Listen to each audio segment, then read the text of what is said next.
I've always loved fried corn. My mom used to make it, but never had the opportunity to teach me how. Several years ago, I asked my Aunt Margie if she would write her recipe down for me, and she did. So today, we're going to make some true Southern fried corn. Now, my mom always shucked the corn, cleaned it, and cut the corn off the cob while it was uncooked. I'm going to place this corn on a plate, and I'm going to start cutting it off the cob.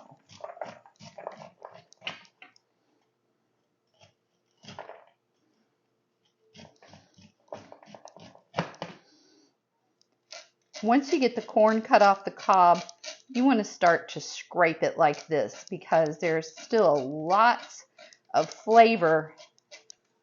It's buried down in here. I've always been told this is one of the most important steps. I'm going to tell y'all I made a complete and total mess in my kitchen, but I got her done. For 4 ears of corn, I'm going to melt about 6 tablespoons of butter in my iron skillet. My butter's melted, and I'm going to add my 4 ears of corn to the skillet. Next, I'm going to add about a cup of water. You know who we haven't seen on this show in a while?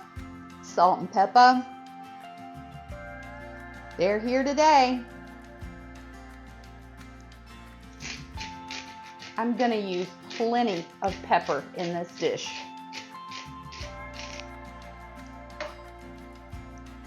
We're just going to start moving this corn around and just let it go for a while. While that's cooking, I'm going to take 2 tablespoons of cornstarch and put that into my measuring cup. Let's do 2 pretty heaping tablespoons.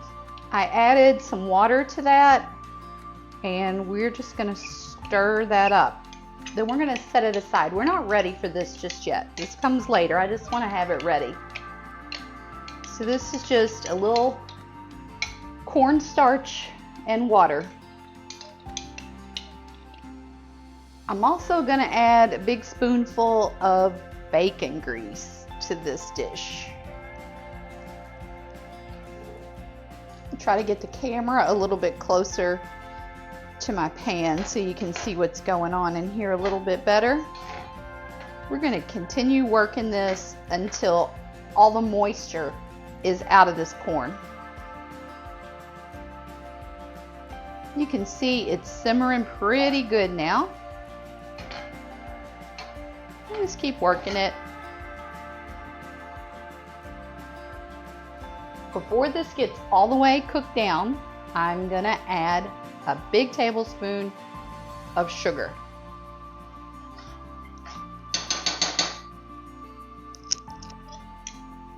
Let's go back to that cornstarch mixture we made. I'm going to add some of that to my corn just to give it a nice thick texture. I don't think I'm going to put it all in there. You know why.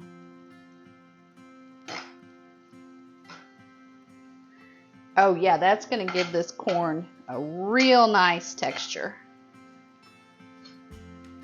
There's really no moisture left in this now, so we're going to let it fry in our skillet for about 5 minutes.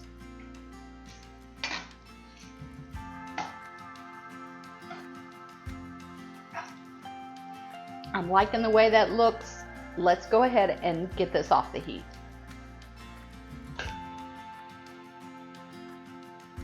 Y'all, I cannot wait to give this a try. Just look at that.